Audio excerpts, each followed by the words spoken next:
किसान जब अपने खेत को तैयार करने के बाद बीज बोने लगता है, उन बीजों को लेकर जब वो कहता है कि भगवान प्रजापिता तू है, अन्नदाता तू है, एक छोटा सा फर्ज निभाने की जिम्मेदारी मुझे भी दी कि मैं कुछ बीज बोऊं और उससे अनेक फसल उगे और उस अन्न से केवल मेरा और मेरे परिवार का ही पेट ना पले, इस दुनिया में ज़्यादा से ज़्यादा लोगों का पेट पल सके, किसी चिड़िया के भी काम आ सके, पशु पक्षी के काम भी आ सके, क्योंकि इसमें जो चारा आएगा वो पशुओं को भी जाएगा, इसमें से कुछ दाने ज़मीन पर गिरेंगे वो चींटियाँ और चिड़िया भी खाएगी और इसमें से कुछ अन्न वो भी होगा जो न जाने किस किस के घर में रोटी बनकर उनके का निवाला बनेगा, उनकी ज़िंदगी का हिस्सा बनेगा।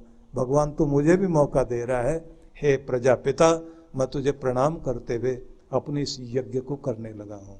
तो उसका वो बीज बोना वो यज्ञ बन जाएगा। यही है भगवान का यज्ञ, जिसे करने का मौका किसी को भी मिलता है।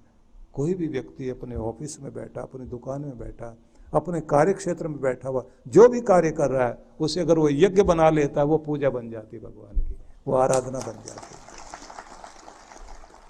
तो मन अपना मुझे दो, बुद्धि मुझे दो और अपने कर्तव्य कर्मों को निभाओ। लेकिन ये ध्यान रखना, दुनिया में तुम्हारा कार्य व्यवहार चलेगा लेकिन ध्यान ऊपर लगा रहेगा। बिल्कुल उसी तरह से जो कबीर साहब की पंक्ति है ना, सुमरन की सुधि यों करो जैसे गागर पनिहार, सिर पर गड़े हैं पनिहारी के, उबड़ खाबड़ रास्ते से चलते हुए ध्यान उसका ऊपर ही रहता है, घड़े के ऊपर रखा हुआ घड़ा, वहां उसका ध्यान है, वहां से वो ध्यान हटाती नहीं तो बैलेंस बिगड़ेगा, घड़े गिरेंगे। कि अगर जिंदगी में बैलेंस बनाना है तो ध्यान ऊपर ही रखना। कृष्ण कहते ध्यान मेरी तरफ रखना तो बैलेंस बना रहेगा, नहीं तो नहीं बनने वाला है। बैलेंस बनाने के लिए जरूरी है ना, जहां से बैलेंस बनता है वहां ऊपर की तरफ ध्यान रखना पड़ेगा। आपने देखा होगा राजस्थान में कुछ कलाकार, महिला कलाकार सिर के ऊपर 7 घड़े रखती हैं और तलवारों के ऊपर हाथ में भी दिए लेकर के नृत्य करती हैं। अब वो जो नृत्य करेंगे, हाथ उनके ऐसे चलेंगे और तलवार पर नीचे तलवारें हैं, ऊपर घड़े। अब अगर उसको कहे कि तुम तलवार को देख रहे हो या तुम दियों को देख रहे हो या लोगों को देख रहे हो, ध्यान तो ये भी घड़े ना गिर जाए, ध्यान तो ये है कि चोट ना लग जाए। उन्हें प्रैक्टिस करनी होती है। गर्दन, ध्यान यहां से हटते सबसे पहले तो घड़े गिरेंगे, तो ध्यान कहाँ रहेगा? ऊपर वाले किनारे पर, घड़े के ऊपर घड़ा, घड़े के ऊपर घड़ा, सबसे ऊपर वाला घड़ा उसके किनारे के साथ, वहां ध्यान रहेगा। और उसके बाद वहां ध्यान रखते रखते उसके हाथ चलें और उसके पांव चलें, वो सारी क्रियाएं चलती रहेंगी, लेकिन बैलेंस बनाने के लिए ध्यान ऊपर रहेगा, तभी वो बैलेंस बनता है। आप भी इस दुनिया में सारी क्रियाएं करना, लेकिन ध्यान ऊपर रखना, आपका बैलेंस नहीं बिगड़ेगा।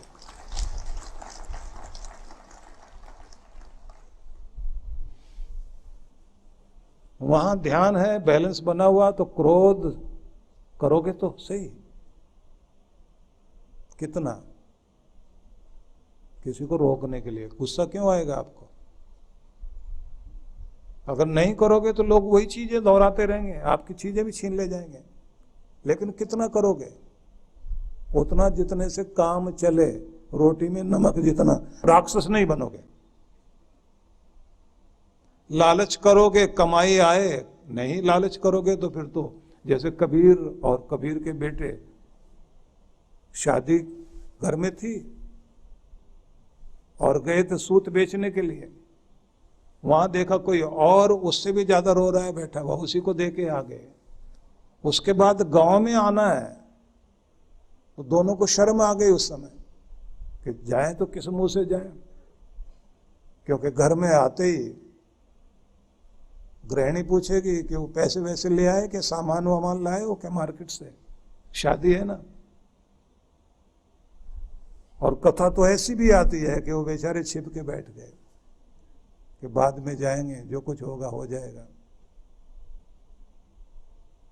और कहते हैं कि उनके अंदर की दयालुता से और उनके अंदर की उस कृपा के कारण ही भगवान ने न जाने कौन सा रूप धारण किया, किस किस तरह से भगवत्ता जिन जिन के हृदय में जागी होगी वो सभी लोग सब सामान लेकर आ गए और उनका काम पूरा करा दिया। लेकिन व्यवहार तो ऐसे नहीं चलता ना, व्यवहार तो ऐसे नहीं चलेगा। जिसको रोकना उसको रोकना पड़ेगा। संतुलन बनाना जरूरी है। लेकिन ये बात ध्यान रख लीजिए, राक्षस आदमी तभी होता है जब अपने आपे से बाहर हो जाए, अपने स्वरूप को भूल जाए और अपने प्रभु को भूल जाए। आपको गुस्सा दिया गया, आपके अंदर काम भी है, क्रोध भी है, लोभ भी है, मोह भी है, अहंकार भी, मद मत्सर भी है, लेकिन इनका सुधरा हुआ रूप आपके अंदर है तो आप सही है। मोह को प्रेम में बदलना है। आपका अहंकार उस अस्मिता से युक्त होना चाहिए जो स्वाभिमान को जगाती है। स्वाभिमान का यह मतलब नहीं होता कि बात बात में मूड बिगाड़ा उठाया और ये पड़ा तुम्हारा जा रहा हूं।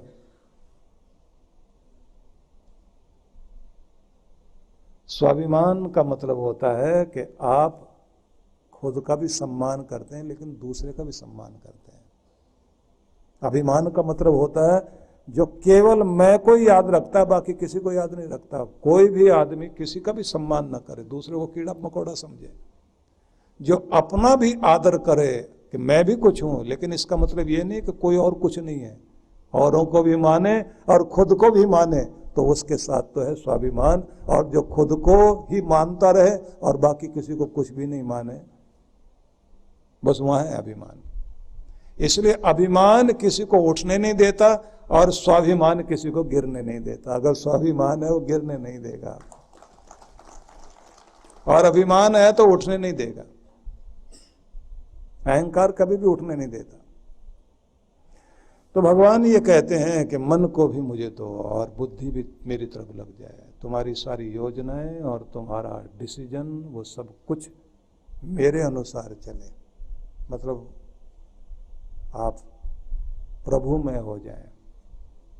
प्रभुमय होने का मतलब ये है कि जहां से आप संभले रहते हैं उस समय आपका लालच भी लालच नहीं होगा।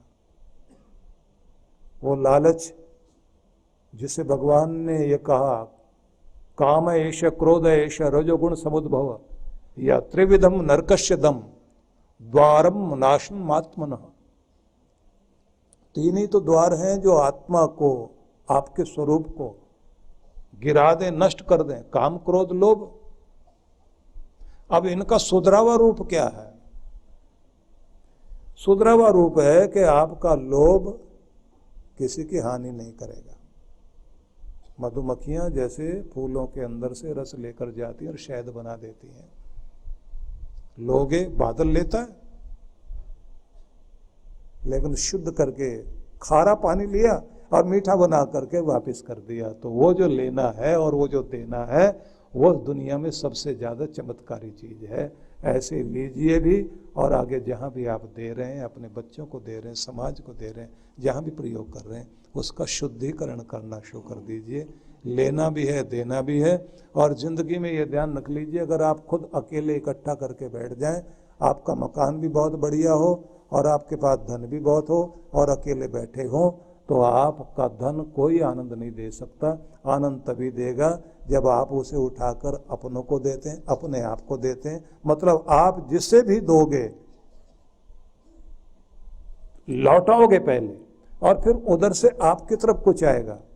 आप खुशी दे रहे हैं और खुशी आपकी तरफ आ रही है तो आप गुदगुदाते हैं। अकेले बैठकर ना हंसा जाता, ना अकेले बैठकर खुशी मनाई जाती। जब आप समाज के साथ में लेन देन करते हैं तो आपकी जिंदगी में प्रसन्नता आनी शुरू हो जाती है। इसलिए दुनिया का नियम यही है जो भगवान कहते हैं, देहि में ददामि ते, मैं तुझे देता हूं तू मुझे लौटा, और जब तू मुझे लौटाता है फिर मैं तुझे देता हूं। इस तरह से तेरी जिंदगी में समृद्धि आती है और खुशहाली आती है।